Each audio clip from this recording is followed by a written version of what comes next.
Bonnie Southgate, hEDS Rehab, and I said I was going to be bringing you a series of videos on what we call METs, muscle energy release techniques, because these are a great way to release tension safely without stretching. So fantastic for any of you who have hypermobility issues or instability issues. So we are going to look at our hip flexors today.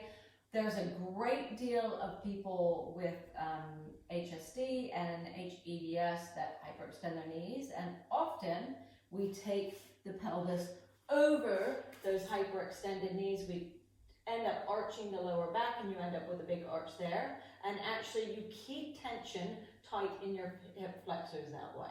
So we want to open up those hips. We're going to soften those knees, open up those hips so we can have better posture. So I'm going to show you again a few different versions because we all have different obstacles depending on your instabilities and your pain and everything that goes along with the condition. So I'm going to give you the first one, which is a kneeling version. If you have got knee issues where you have knee dislocations and things, then the second version might be better for you. If you can kneel, you may want cushioning under the knee as well. So we can, in this kneeling position, start to take that hip to a lengthened position. So the further forward I go, the more that gets stretched. So I'm only aiming to go and find that point of tightness. So you might be, if you are upright, if you put your tailbone down, you might already get a stretch there. So that might be as far as you go, or you might need to go further. If you're going down here, you may not need to do this MET. So be sensible with yourself, only do them where you need them. So in this position, the aim is I'm going to push my knee that way. So I'm going to feel like I'm pushing my back leg slightly forward.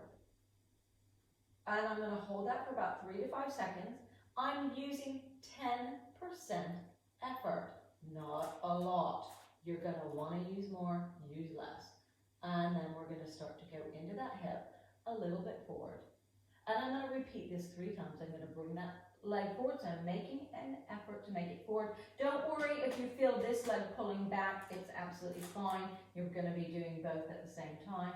And then into that hip flexor stretch and coming back out of it. So you might want to do 1 or 2 of the hip flexors and then just move in and out of that position just to where the hip is comfortable. I tend not to stay upright. You'll get a bigger stretch, but you're also more likely to go into lumbar extension. So I'm going to move without moving my spine in and out of that position. Right, so that is your kneeling version. Now we're going to go for a lying down version, which might be better for many of you. So lying on your front, you can do this in your bed where it's nice and cushiony. It might be nice to put a cushion under the belly if you're very lordostic and your back is uncomfortable. So in this position, I'm going to bend my knee. Now, sometimes when you bend your knee, you'll feel that the hip lifts up, and that's because of the tension there. So the aim is you're going to keep, if you can, comfortably with your shoulder and hand, put your hand under where the hip folds. You're going to just bend your knee and find out how far you can go before that hip maybe wants to come up. So for me, I can feel it's about there. It changes. It's just starting to lift up. So even though I don't feel a pull, there is a change because the pressure is coming off my hand. Now in that position, all I'm going to do is push my knee down into the ground. So face forehead down, so you keep your neck in check and then relax. And again, I can now bend my knee further because it's no longer coming up. So that's already made a big change for me. Push the knee down and relax and bending the knee. And again, push the knee down and relax and bring that leg down. So I could follow that with bending the knee, keeping the hip flat in my hand, or I could do a little tiny leg lift. Either or is a great exercise to follow an MET for the hip flexor. So interestingly with that, when I did my video for the quadriceps, my right quadricep was much tighter than my left, and the MET did not improve my quadricep, but doing the MET for the hip flexor has improved the quadricep and the hip flexor. So if you find you do these techniques and you're not having a change, then try some of the other ones, because everything in our body is connected and fascially blended. So what you may find is that one unlocks the other.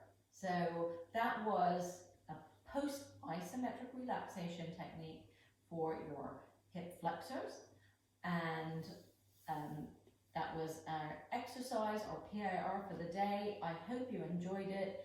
Please give me some feedback on whether these are helping or not, because the more information we have, the more we can share with each other and help to improve our pain and our overall well-being.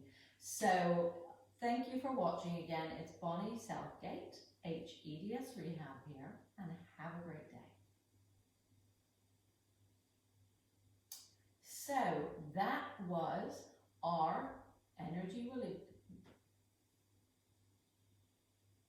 So that was our muscle energy release technique for the hip flexors, and I'm hoping that you tried that and that it made a difference. Let me know in the comments, so find your comments and give me feedback on what is helping and what isn't helping, because then we can share that with everybody else, and the more information I get from a larger majority of people, the better the information that can be put out there is. So I hope you've enjoyed this. I hope you continue to watch the series on muscle energy release techniques, post-isometric relaxation for the hip flexor. It's Bonnie Southgate, hEDS Rehab here, and I